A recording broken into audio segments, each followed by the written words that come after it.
The anime starts with an old couple, Shizu and his wife Inai. They were talking about their past, remembering how poor they were when they were young. Shizu felt sad because they couldn't afford a honeymoon back then. But Inai comforted him, saying that just being with him was enough for her. Even though life was hard, their love stayed strong. One day, they visited an apple tree they had planted on their wedding day. The tree had been damaged by a typhoon but still had one golden apple left.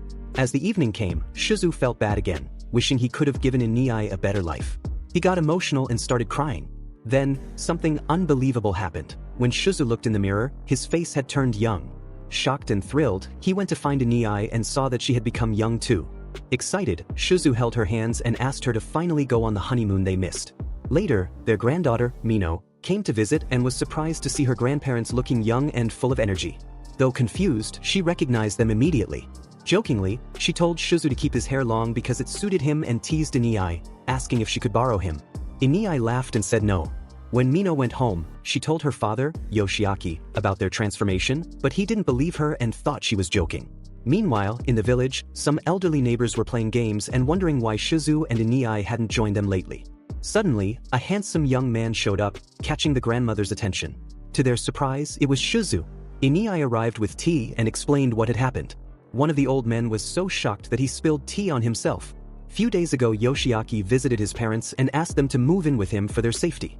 But Shizu refused, saying the land was part of their family history and he couldn't leave it. Inai calmed everyone down, saying that as long as she was with Shizu, nothing else mattered. The next day, Yoshiaki's wife, Kid, brought groceries to their house. She was startled to see a handsome man, Shizu. Embarrassed, she quickly left to calm down. When Yoshiaki arrived, he finally saw what Mino had meant about his parents looking young. Mino hugged her young grandfather happily, but Kid wasn't too pleased. She playfully scolded Shizu and sent him away with a slap. Before Yoshiaki left, Inai told him not to overwork himself and lovingly stroked his head, reminding him of his childhood. Yoshiaki smiled, and Mino joined in, enjoying her grandmother's warmth. The next morning, the village was excited about the sports festival. Since there were fewer children in the area, most of the participants were elderly. Many were nervous about competing because they didn't want to get hurt, especially since the Igarashi brothers always won. But when they saw the young and strong Shizu, they became hopeful. Despite Inai's protests, Shizu was chosen to represent their team. At the festival, an older man named Hawk showed up with his grandsons, Igarashi Sha and Igarashi Day. The brothers were confident they would win again and teased everyone else. But one of the villagers, Sono, revealed their secret weapon, Shizu. Hawk laughed, thinking Shizu was a young relative, but his laughter stopped when he realized Shizu was the original, now rejuvenated. The first event was tug-of-war. Sha and Day tried their best, but Shizu's strength was unbeatable. Even though they won, Hawk believed his grandsons still had a chance. Meanwhile, the villagers wanted Inai to be their team's cheerleader. At first, Inai felt shy, but then she joined the cheering. Her happy and loud encouragement gave the older team so much energy that they easily won the first event. Next came the relay race. Sha, one of the grandsons, ran as fast as he could to win back the lead. His grandfather, Hawk, was sure they would win. But when Shizu and Inai started running, they were amazing. Because they had been together for 70 years, they worked perfectly as a team. They quickly caught up and passed the others, winning again. The last event was carrying a big ball together as a team. Shizu and Inai moved smoothly, while the younger team struggled. Sha began thinking about how much he needed to improve, while his brother Day just wanted to hide because he felt embarrassed. Hawk was angry.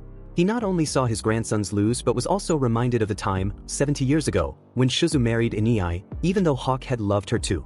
Even though he was upset, Hawk congratulated Shizu and Inai for their win. Later, Inai talked to Hawk and said sorry for not going easy during the games. Hawk asked if she ever wished she had chosen him instead of Shizu. Inai gently said no. She was happy with how her life turned out. To make him feel better, she gave him some food and listened to him talk about the past. Hawk told her about losing his wife and raising his grandsons alone. Inai smiled and said his grandsons reminded her of how kind he was as a young man. This made Hawk feel a little better.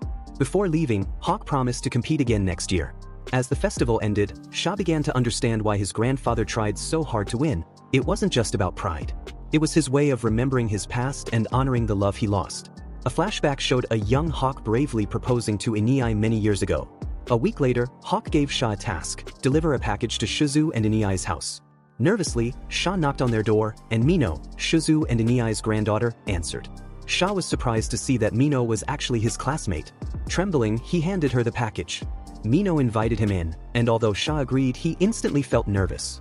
He played with his phone because he didn't know what to say. Mino was really popular at school, and this made him feel shy. But Mino was friendly, and soon they started chatting. Inai and Keed, Mino's mom, secretly watched them. Keed immediately thought her daughter had found a boyfriend. She started imagining Mino getting married, having kids, and all the responsibilities that come with it. Shizu came in, warmly thanked Sha, and showed him kindness. Sha was surprised by how welcoming Shizu was, especially compared to the women secretly spying on him. When Sha left, he realized he wanted to talk to Mino again. He even asked his grandfather to give him more tasks involving the Sato family, hoping to see her. Back at home, Mino asked her grandparents how they fell in love. Shizu told her about their struggles. Marrying for love was hard back then because parents arranged marriages. Shizu's father had even picked another bride for him. But Shizu refused and chose Inai instead. Inai, being brave, even scared off the other woman. Hearing this story, Mino begged her grandmother to act out that bold moment. Though embarrassed, Inai agreed to show her. She grabbed Mino's face and dramatically pretended to give a warning, just like she had done back then. Everyone laughed and clapped. Mino hugged her grandmother and said she was the coolest ever. The next day, two schoolboys walked through town, complaining about how boring it was. They joked about moving to a big city like Tokyo because the town was full of old people. But they stopped complaining when they saw a beautiful woman nearby. It was Inai. Her youthful look surprised them, and they blushed while nervously saying hello. After that, they kept finding excuses to walk through the area, hoping to see her again. Later, Inai remembered a day when she found an ad for a clothing sale in some old newspapers. She admired the pretty dresses in the ad. That memory came back when Shizu gave her a package. Inside was a gorgeous white dress. Inai was so happy and surprised by the thoughtful gift. Shizu acted like he didn't know who sent it, but his playful joke made her laugh. They enjoyed a lovely dinner together that evening. One evening, Inai and Shizu tried watching a teenage drama that Mino recommended. Shizu got annoyed because the characters kept saying, "I love you" over and over. He thought true love didn't need to be so dramatic. But Inai loved the show and even asked Shizu to act like one of the characters. Shizu played along, even though he thought it was silly. The moment reminded them of their younger days, and Shizu realized their love was still strong. Inai secretly enjoyed the show so much that she blushed while watching. The next day, Mino helped an elderly woman who spoke in a confusing, old-fashioned way. Mino didn't understand her and felt awkward. Luckily, Inai arrived and introduced the woman as Kacha, a fisherwoman and an old friend. Kacha teased Mino, saying she should marry one of her grandsons. Inai laughed and said Mino was too young for that. Later, another girl named Shai came to stay with Shizu and Inai. She had argued with her dad and said she wouldn't go back home. Shai was amazed at how young and lively her grandmother looked. Inai gave her food and encouraged her to talk about her feelings. Shai shared how her friends had left her because she was always busy studying. She felt pressured by her dad to become a doctor, but she didn't think she was smart enough. Inai reminded her of when she was little and wanted to become a doctor to help her sick grandmother. This made Shai feel a little better, and she hugged Inai, feeling loved. In a flashback, Inai remembered being too sick to go on a family trip. Shizu stayed home with her and joked that her beauty in a swimsuit would have made others jealous. Back in the present, Inai looked at a clothing catalog and thought swimsuits had become too revealing. She decided to wear the beautiful white dress instead, feeling confident. One day, Inai got a phone call from scammers pretending to be her son. She played along, recorded the call, and got their address. Then she handed the details to the police, who arrested them. Later, while testing her eyesight, Inai surprised everyone by reading tiny details in a newspaper that others couldn't see. To tease Shizu, she read aloud a sweet message saying he was the most amazing man. Both of them blushed. When Mino tried reading, Inai made her read, "There's someone I like." Mino stopped, embarrassed. Another time, Mino asked if her grandparents held hands when they were younger. Inai said they didn't because it wasn't common back then. But in truth, they often held hands to support each other. On a shopping trip, Inai didn't wear a glove on one hand, hoping Shizu would notice. When he didn't, she playfully held his hand herself. The next day, they visited their son Takahiro at his clinic. He was amazed by how healthy and young his parents looked. While waiting for test results, Takahiro thought about how he became a doctor to help others, inspired by his mom's illness when he was young. Inai felt proud of him for keeping his promise. In another memory, a big storm had nearly destroyed their apple orchard. Shizu and Inai worked hard to save the trees, and one of them grew a special golden apple. Unsure if it was safe to eat, they took a bite and felt thankful for the gift. One night, Inai dreamed about an hourglass crushing her, and Shizu said he had the same dream. They realized it was their 58th wedding anniversary. Shizu said he hadn't planned anything, but Inai found a cake in the fridge. They laughed and shared the cake, feeling grateful for their love and health after so many years. After enjoying some cake, Inai and Shizu noticed a kitten nearby and began reflecting on their past. Shizu explained that he had once attended school, but he never finished because he was overwhelmed with work. Inai, in turn, thought back to her own school days in Japan, remembering the freedom to eat as much as she wanted. However, after the war, everything changed, and she had to leave the city for the countryside because it wasn't safe anymore. Although she didn't like getting muddy at first, meeting Shizu made it feel okay. Tokyo had been exciting, but something important was missing for Inai. Shizu wondered what that was, but she kept it to herself. Suddenly, their granddaughter Mino arrived, bringing a PlayStation her dad had sent for them to play with. They decided to try a horror game, which felt incredibly real. Inai kept praying for safety as they struggled to play, especially when they had to open drawers without permission, making them lose interest. But when they stopped worrying about being human in the game, they found a way to win. Mino was amazed by their success. They played on fighting zombies attacking a farm. With a chainsaw, they quickly defeated the zombies, becoming unstoppable in the game, handling both ranged and close combat with ease. The next day, Mino came over to visit, and Shai felt that she would soon be bothering them. Mino rushed to hug her cousin, but Shai asked her to give her space.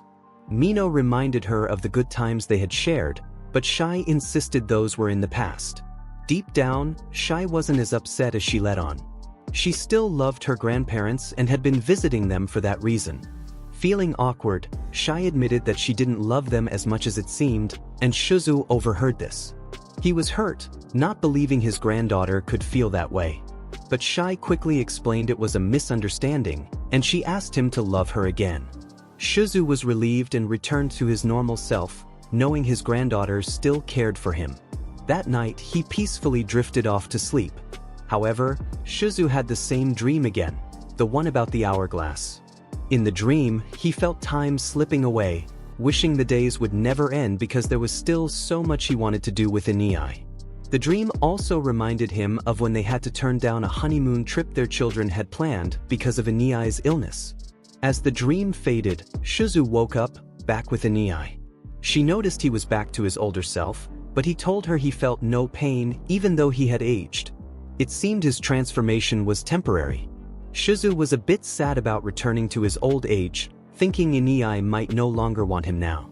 Inai reassured him that she had always loved him, not his age, but the person he was.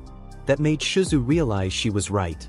He had been too focused on youth and should have cherished the time spent with Inai, regardless of how he looked. He then asked her to join him on the trip their children had planned, to enjoy more time together. This trip made Inai realize what had been missing in Tokyo, Shizu's true presence and attention. That was the reason she never wanted to return to the big city. The next day, they visited their son Takahiro's clinic. Even though Shizu had returned to his older self, his health was better than expected. Takahiro assured Inai that everything was fine and Shizu's health was improving. However, Takahiro was more concerned about Inai's condition. Since she now appeared to be in her 20s, he worried that her body might not heal as well as Shizu's, affecting her lifespan. Inai, hearing this, revealed her fear to Shizu. She wasn't scared of dying, but if she didn't rejuvenate, it meant Shizu might not have long to live. She didn't want to be alone without him. When the family saw Shizu's condition, they were surprised. But Seo insisted they needn't worry, saying Shizu was still strong. To prove it, Shizu arm wrestled his eldest son, despite the family's concerns. When Shizu won, he earned a special prize, a private outdoor bath for him and his son. The next day, strangers began gossiping about how Inai seemed more like Shizu's granddaughter than his wife now that he was back to his older self. Shizu began pulling away from Inai, feeling uncomfortable.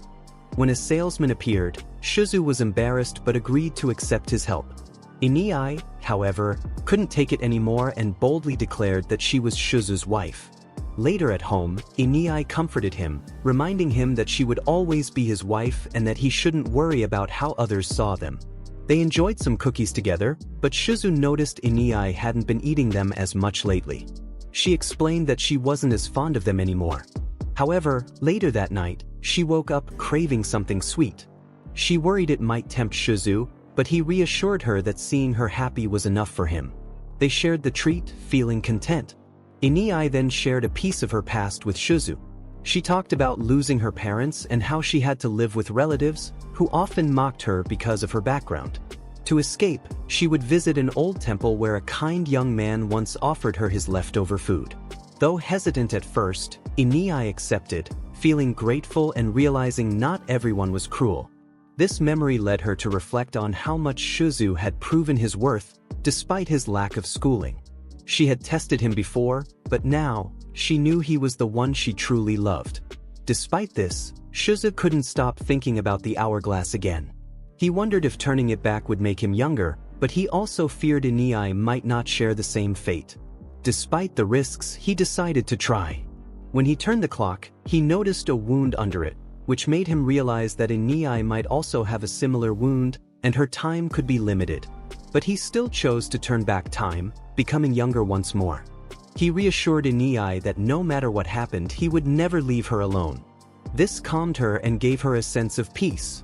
The next day, the group of friends discussed how sad life in the countryside was, feeling that their hard work didn't matter compared to the luxury of the big city. But Inai interrupted their talk, warning them to be careful because chemicals were being sprayed in the area. A motorized sprayer soon passed by, impressing the kids. Later, Katami became upset with his grandson Shu for bringing his enemy to the house. While they were clearing out the warehouse, Shizu noticed many old treasures, like engraved trays and scrolls. Katami didn't want to keep them, but when she found an old chest, Katami paused and became sentimental. He needed time to decide what to do with it. Meanwhile, Shu and Shoyuta left, planning to evaluate the items at a cultural center.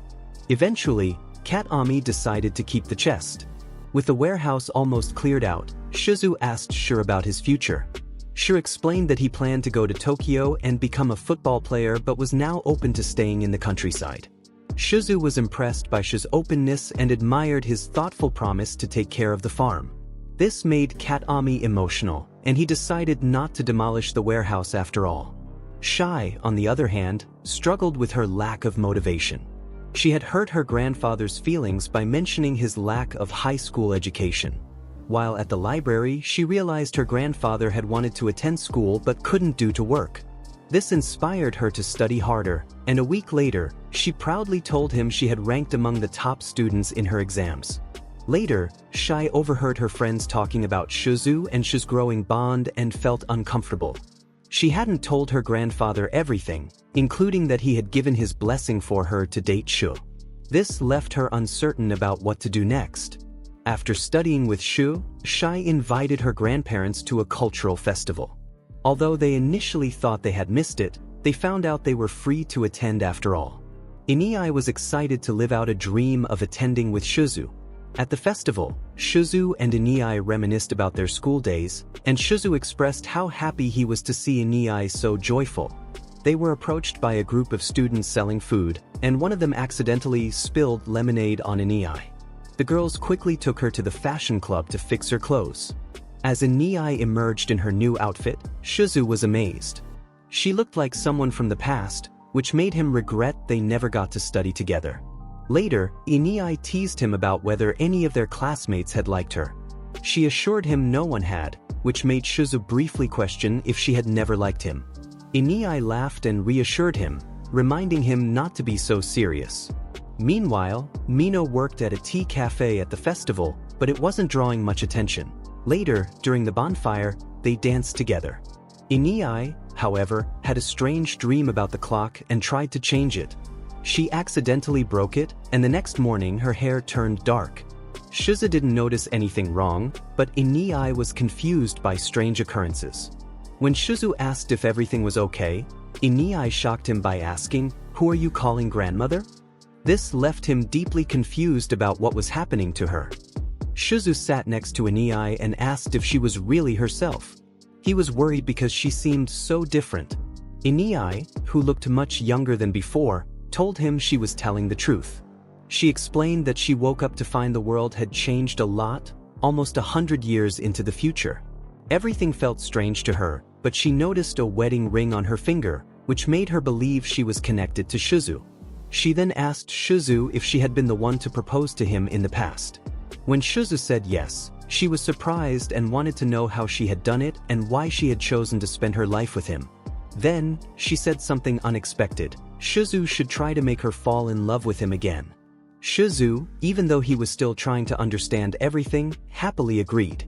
Later, when getting ready for bed, Shizu mentions using an hourglass to turn young again.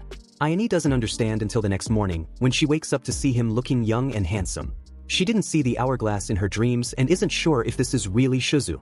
This shows that Ayane is from a time before she met him, as she doesn't recognize his youthful form. She feels sorry for him. Even though she doesn't remember him, seeing him look sad from behind makes her want to share his pain. She feels a strong need to connect with his sadness.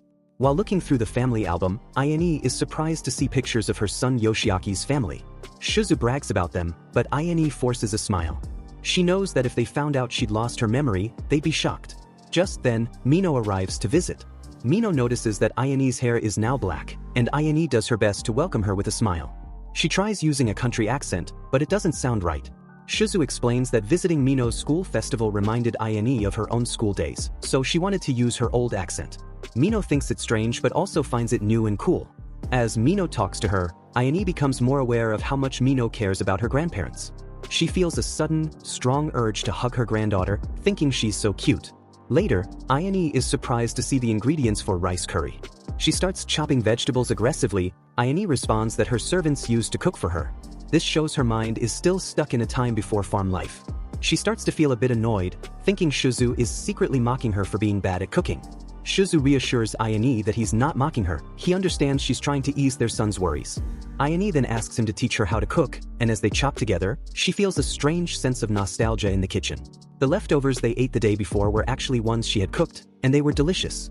She wonders how she became a good cook, but as she works with Shizu, she realizes it's because of him. When they eat the curry, Mino comments that the potatoes seem a bit larger than usual, but Shizu insists it's just her imagination. Back in the past, Yoshiaki's parents would often praise him for his hard work, but his current boss doesn't think his effort is enough. He needs results. Later, when Mino falls asleep, Shizu learns that Yoshiaki's company might close because of the declining population, and branch stores are shutting down. He fears the company might not survive much longer. Shizu offers Yoshiaki the chance to work on his apple farm if things go wrong, but Yoshiaki refuses, not wanting to burden his parents. He's determined to work harder. Ayane advises him not to push himself too much, saying that those above him are using his hard work, so his situation won't improve. She reassures him that he can always turn to his parents for help, and that's enough for now. After letting out his frustrations, Yoshiaki, now drunk, asks Ayane if she's really his mother. Ayane is surprised, wondering if he's figured it out. Yoshiaki says she feels different now, even though she looks the same as when he was young. But when she pats his head, it reminds him of his childhood, and it seems she hasn't fooled him after all. The next day, Shizu takes Ayane to the shrine where she once confessed her feelings to him. This doesn't help bring back her memories, but she wonders if reenacting that moment might. As they sit together, Ayane learns she was the one who reached out to Shizu's hand. She hopes that by truly trying to remember, she'll get closer to the truth. When she reaches for his hand, they both get nervous. She then laughs at how silly it feels and moves away, feeling a bit embarrassed. Later, they visit Ayane's older sister, Tsuru, in the hospital. Tsuru used to comfort Ayane during thunderstorms when they were children. Now, Tsuru is much older and unresponsive. Ayane feels the harsh passage of time, especially when she realizes that Tsuru remembers only their mother. She feels lost, but when she looks at Shizu, she feels his silent support. Tsuru used to be an amazing piano player, but now she just sits by the piano without touching the keys. Ayane sits next to her and starts to play, remembering how Tsuru once promised to play any song she chose. Although Tsuru doesn't recognize her or their past, she eventually starts to play along with Ayane, singing the song. Even though Tsuru still can't remember her, she can still recognize a good piano player. This beautiful moment brings everyone to tears. That night, Shizu has to attend a town meeting, leaving Ayane alone at home. As Ayane eats her dinner, she finds herself reflecting on how weeks have passed, but her memory still hasn't returned. She doesn't feel any romantic attraction to Shizu and notices he hasn't done anything to rekindle that closeness either. Being alone with her memory loss doesn't help her feelings for him, and the curry he made didn't taste as good as she had hoped. Suddenly, the memory of Shizu telling her she was the one person he'd never leave behind triggers her hourglass to work again. It brings back the memory of confessing her feelings to him when she was 16. It had been partly a joke, but Shizu had visited her every day at the shrine. Soon after, Ayane became seriously ill and collapsed. Shizu took care of her and paid for her treatment. While lying in the hospital bed, she felt they shouldn't be together, thinking she would only bring him sadness. But Shizu told her it didn't matter how many hardships came their way.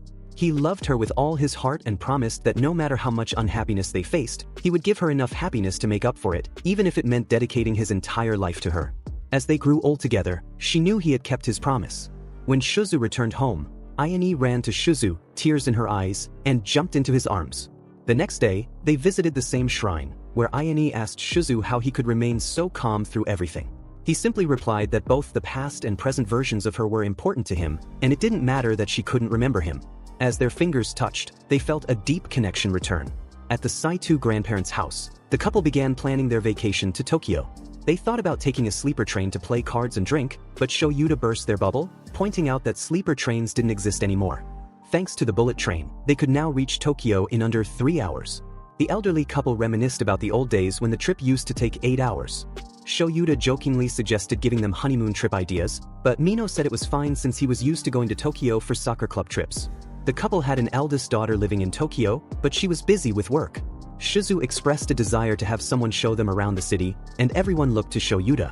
Mino offered to go with him, and Ayane liked the idea of having their grandchildren join them. Shoyuta hesitated, saying he wasn't even their grandson. Shizu whispered that if he came along, he could go on a date with Mino. Shoyuta tried to get permission from his grandfather, but Haisuk, who didn't like Shizu, immediately rejected the idea. However, Mino stepped in, introducing herself as Shuta's classmate and Shizu's granddaughter, confirming she would join them. Seeing Haisuk's reaction, he excitedly declared that his grandson had brought a bride home. Though Shoyuta felt embarrassed, Haisuk left him in their care. While shopping for train tickets, Ayane bought sweet potatoes from a local shop owner struggling with his business. Ayane decided to eat outside, and her beauty attracted many potential customers. Thanks to her, the shop was flooded with business. 60 years ago, at Aomori Station, Shizu had said goodbye to another friend.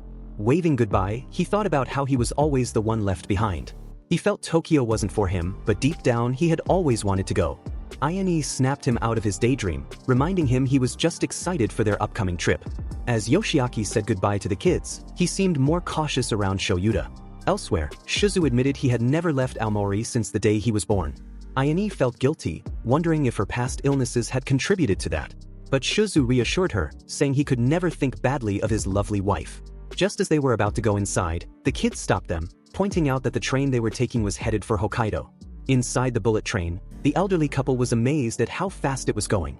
Shoyuta and Mino enjoyed some snacks, with Mino commenting that they weren't using their young faces today. Shizu explained they were taking advantage of senior discounts. They didn't want to look too young and attract attention. After a quick nap, they both felt restored to their youthful selves. Meanwhile, their daughter Akemi Saito heard from Yoshiaki that her parents had become young again, and she couldn't believe it. She remembered her mother's weak body, especially during her own sickness. Her mother always made her porridge, which felt like heaven. When Ayane arrived and greeted her, Akemi was initially confused, thinking she was seeing an illusion of her younger mother. After an hour of explaining, Ayane apologized for visiting while Akemi was sick. As the elderly couple chatted about their experiences, Shizu remarked on the vast cultural differences between the city and the countryside, amazed that this was still part of Japan. Akemi's family in Tokyo was large, with 1 daughter and 2 sons. Her son Shunsuke was still in high school, while the other 2 siblings had their own families. Little Kasuk came to visit, excited to see his great-grandparents, and mistakenly thought Shizu was a doppelganger of his father, Shinji. While Mino and Shoyuta went to Shinjuku, Shizu and Ayane visited Sugamo, enjoying many shops for the elderly. They split up to shop for their own items, and Ayane was surprised to find Shizu posing for all the ladies. They then went to the Milo Cafe, where Shizu had reservations. Ayane and Mino were delighted by a beautiful parfait, though Ayane was a little concerned about the price. Shizu told her not to worry, just this once. Ayane quickly finished the entire parfait, and Shizu enjoyed watching her. Next, they visited a photo booth. The elderly couple posed very formally, and Mino showed them how to take pictures properly. She and Shoyuta came out with a lovely set of photos, which made Shoyuta glad he joined them on their Tokyo trip. When the Saito couple tried again, despite Mino's advice, they ended up writing "yay" on their photos. Back at Akemi's house, Shizu bought some clothes for Kasuk. However, Kasuk threw a tantrum because it wasn't what he wanted. Instead, Shunsuke showed off bootleg Beyblades, which Kasuk loved. Shizu then challenged Kasuk to a battle, offering to buy him his favorite toy if Kasuk won. Though Shunsuke wasn't sure Shizu's top could compete with modern Beyblades, Shizu's powerful rip force easily knocked Kusuk's Beyblade out of the arena. Kusuk cried, and Ayane wasn't too happy about it. That night, Akemi and Ayane washed dishes together, and Akemi reflected on how Yoshiaki had told her their mother had collapsed and been hospitalized. Akemi wondered if, when she got married and moved away, Ayane had thought she had abandoned them. Akemi had always worried about her family and whether her mother was okay while sick. She hated herself for not doing more for them. As Akemi cried in her mother's arms, Ayane comforted her, just like she always had. She told Akemi that as long as Akemi was okay, she was fine.